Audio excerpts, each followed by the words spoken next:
A small, lonely figure sat on top of the dining room table, pale white limbs invisible amongst the haunting dress that flayed out like skin around her. She glowed against the gloomy interior, wine glasses and china plates scattered around her crisscross legs as she stared down at them. The girl's bleached, ragged irises flickered in the murky light of the chandelier above her, moving to rest upon a clock on the wall. The machine returned her gaze with a stiff, dead stare. Heart stopped mid-scream as its cold hands lay motionless upon the dial. The girl was alone in this house. That much was clear. And yet, what was distinctly less clear was whether or not this house was the same one she once knew.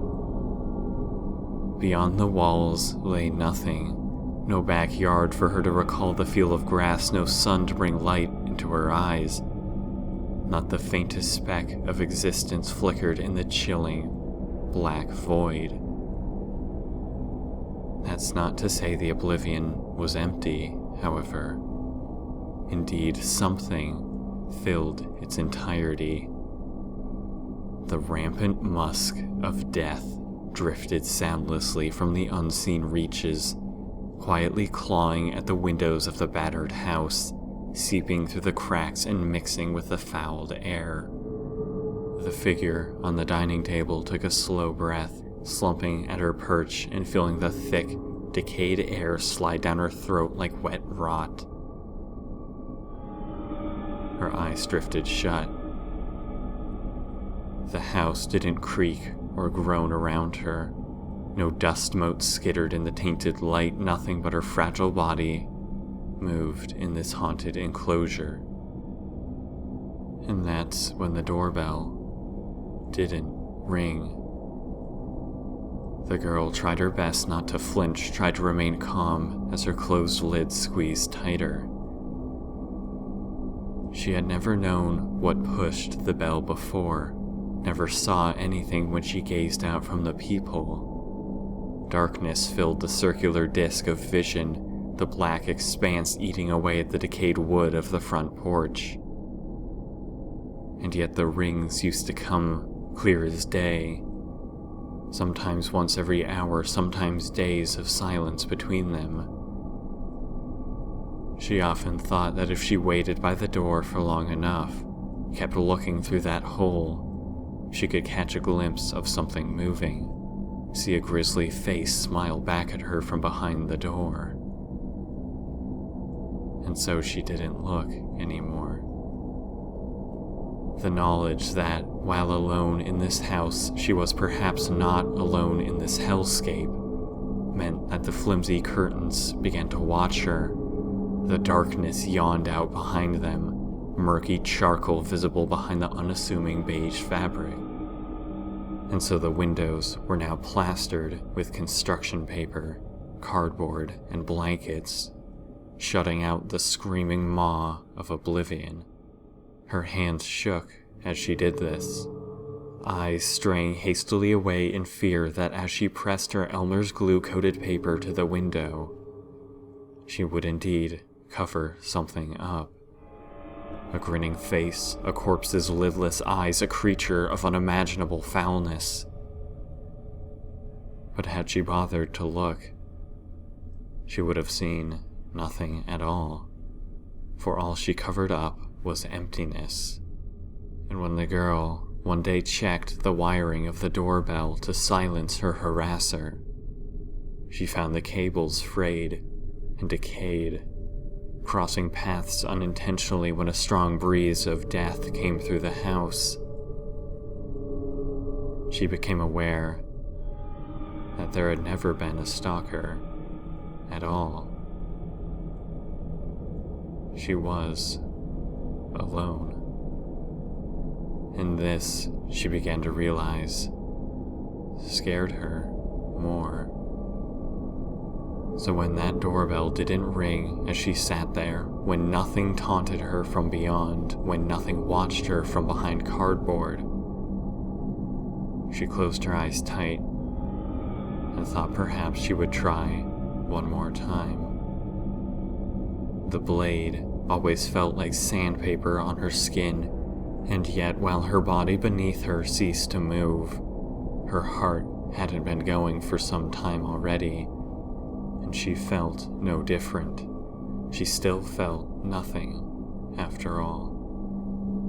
The blood oozed out like tar rather than flowing as it might with a living heart, and though she felt consciousness fading, she did not feel death.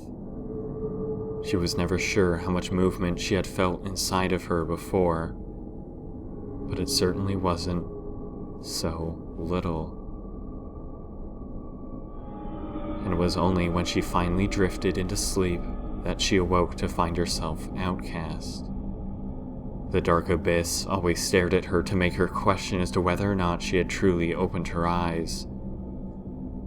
But if she looked to her left, always to her left, she would see her front door. The welcome mat felt coarse underneath her skin, and the smell of death was so strong outside that if she tried to close her eyes again, she couldn't. The girl would stand, find the handle of the door, discover no lock to keep it shut, and step inside once again. This was always the same. She had tried many times, a long past memory her one source of hope. She had since become convinced of its falsehood, but she could once recall with certainty a time in which she awoke facing towards the door rather than away. What a feeble thing to hope for. She knew this meant her actions influenced something here, that if she kept trying, she may perhaps discover something new. What a fleeting notion in which to obsess. But she never faced the door again. Countless times she awoke, gazing at the darkness, the door just to her left.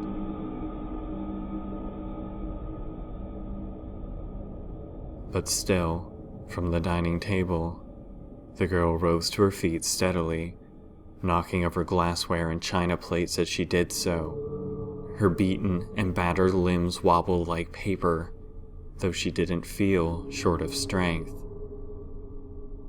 She didn't breathe or exhale as she jumped down from the table, instead landing soundlessly as plates shattered around her with a far more audible crack. The girl gazed down at her wrists as she picked up a shard of glass. Though she never left this house, it remembered her attempts to, and kept them layered upon her tiny porcelain skin. Black, rotting flesh smiled at the girl as she rotated her hands, dark gashes so deep after many times that yellowed bone shone through. Yet they would not bleed unless she introduced a new layer. For fear of eventually losing her hands, and because she found it more peaceful, the girl had tried a new snot pillow and a swift kick to the chair below her. But this, unfortunately, was a method for breathing creatures only, and while the floor swung softly and peacefully below her, she did not drift to sleep, and her repeated attempts were not without consequence. Her throat had begun to close tighter, black bruises and splintered bones making it harder to move her head. She imagined that if her lungs rose and fell as they should have, she may indeed have not been able to breathe at all. How routine this had all become, how very dimensionless her movements seemed to her. How strange it must have been, then, when the girl walked up the stairs with that shard of glass, only to hear a knock at the door. How terrified she must have been to look through that peephole and be greeted by foulness worse than what she sought to cover. How the twisted teeth and yellowed eyes would have taken her breath away had she any to give. How she so quickly wished she could return to the loneliness as that piece of glass slipped from her fingers and she backed away.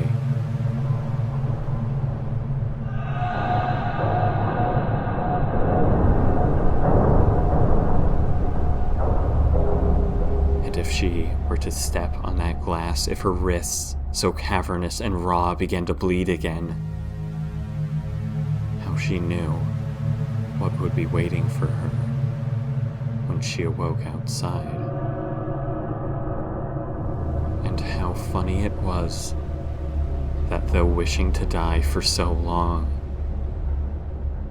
she still feared death as it tapped ever so slowly on that wooden door.